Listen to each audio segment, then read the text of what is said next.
Assalamualaikum warahmatullahi wabarakatuh. Kami dari kelompok 1 atau kelompok pangan yang akan membahas hama dan penyakit penting tanaman yang menyerang tanaman pangan.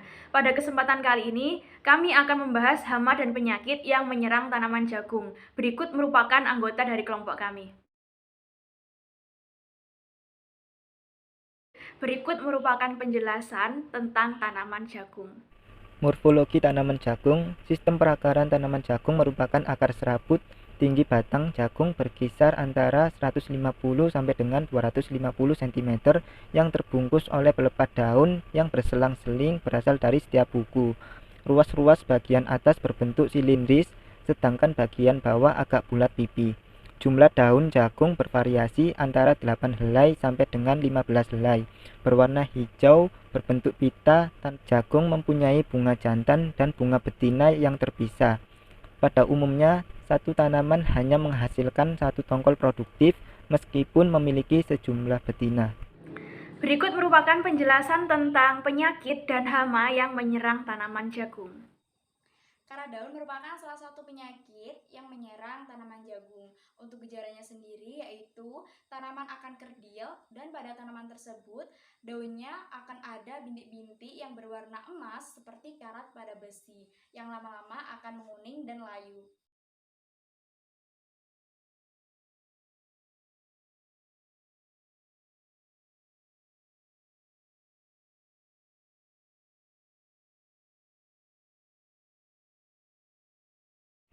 Klasifikasi Puccinia polyzora, Divisio Basidiomycota, kelas Puccinomycetes, famili Pucciniaceae, genus Puccinia, spesies Puccinia polyzora. Dalam penyebaran penyakit karat, suhu dan kelembapan memegang peranan penting.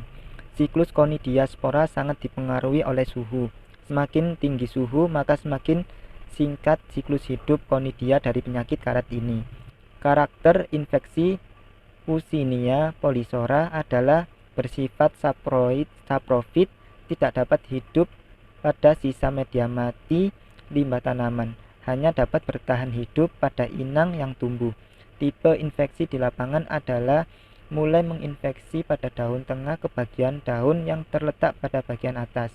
Infeksi ditandai dengan adanya pustul kecil berwarna merah kecoklatan yang menyebar di bagian sebelah bawah daun dan atas. Pustul memperbanyak diri dan dapat menginfeksi ke seluruh bagian tanaman. Pada serangan yang berat, pustul karat menginfeksi batang. Ukuran pustul tergantung dari kepekaan inang. Semakin peka inang, semakin tinggi intensitas pustul yang menginfeksi, terutama pada bagian sebelah bawah daun. Jamur ini menyerang tanaman jagung pada fase pertumbuhan generatif hingga pada masa panennya, yaitu menyerang pada bagian daunnya. Apabila tingkat serangan berat, maka serangan ini dapat mencapai tongkol jagung. Untuk intensitas penyakit ini berkisar antara 26 hingga 90%, dari kriteria sedang sampai kriteria sangat berat.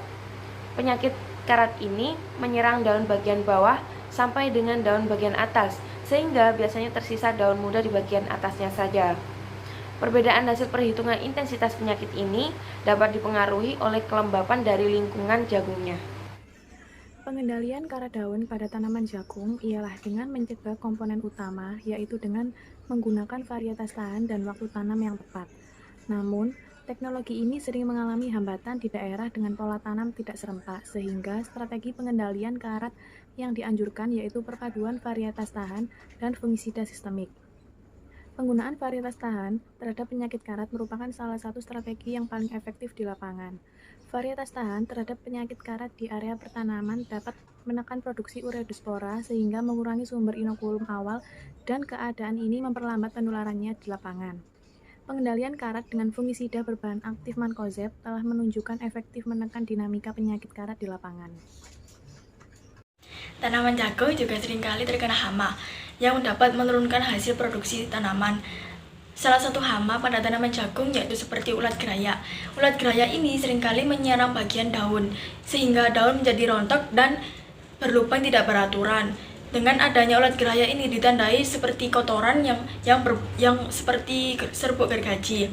Nah, akibat dari serangan ulat geraya ini, tanaman tidak dapat berfotosintesis secara normal sehingga dapat menurunkan hasil produksi tanaman.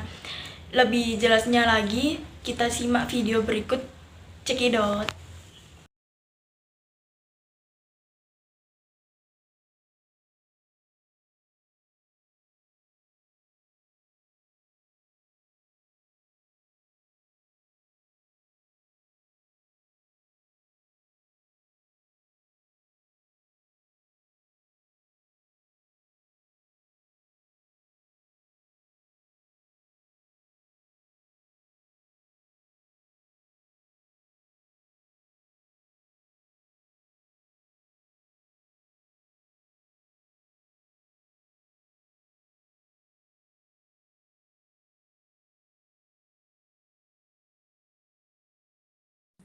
Untuk klasifikasi ulat gerayak ini berasal dari kingdom Animalia, kelas Arthropoda, ordo Lepidoptera, famili Noctuidae, genus Spodoptera, dan spesies Spodoptera litura F.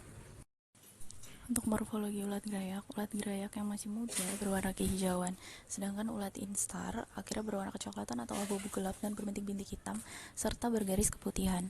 Stadium telur pada serangga ini adalah selama 3 hari, kemudian dilanjutkan dengan larva instar 1 yang ditandai dengan tubuh larva yang berwarna kuning dan terdapat bulu-bulu halus kepala berwarna hitam dengan lebar 0,2-0,3 mm. Lama instar 1 adalah 3 hari. Dilanjutkan dengan larva instar 2 yang ditandai dengan tubuh berwarna hijau dan dengan panjang 3,75-10 mm. Bulu-bulunya tidak terlihat lagi pada ruas abdomen pertama, terdapat garis hitam meningkat pada bagian dorsal, terdapat garis putih memanjang dari toraks hingga ke ujung abdomen. Pada toraks terdapat 4 buah titik yang berbaris 2-2.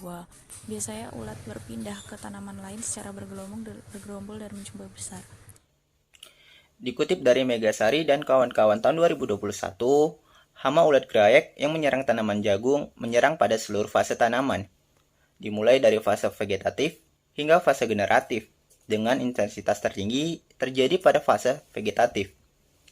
Intensitas serangan atau kehilangan hasil juga pada hama ini dapat menyebabkan kehilangan hasil hingga mencapai 40%. Ulat gerayak merupakan salah satu hama yang menyerang tanaman jagung, di mana pencegahan dari hama ini yaitu dapat dilakukan dengan berbagai macam cara. Yang pertama yaitu dengan melakukan rotasi tanaman untuk memutus daur hidup hama. Yang kedua yaitu pengolahan tanah yang baik. Yang ketiga yaitu pemasangan perangkap feromon dengan menggunakan feromon eksi sebanyak 20 buah per hektar. Yang keempat yaitu dengan melakukan penyemprotan insektisida.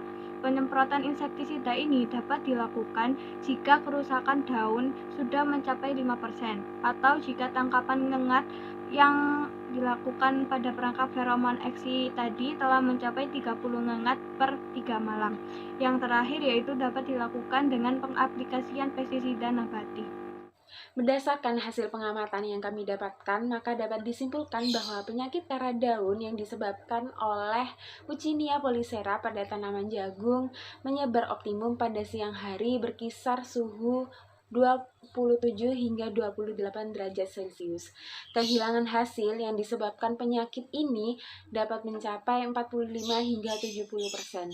Pengendaliannya dapat dilakukan dengan penggunaan varietas tahan dan waktu tanam yang tepat. Sedangkan penyerangan hama pada tanaman jagung salah satunya yaitu ulat gerayak. Ulat gerayak ini penyerangannya yang dilakukan dari fase vegetatif hingga fase generatif. Biasanya terjadi pada daun dan pangkal daun.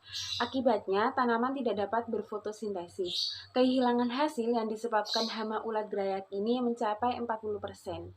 Dan pengendaliannya dapat dilakukan dengan rotasi tanaman agar dapat memutus daur hidup hama. Yang kedua dapat pengelolaan tanah yang baik dan pemasangan perangkap. Sekian presentasi dari kelompok kami, kurang lebihnya mohon maaf. Wassalamualaikum warahmatullahi wabarakatuh.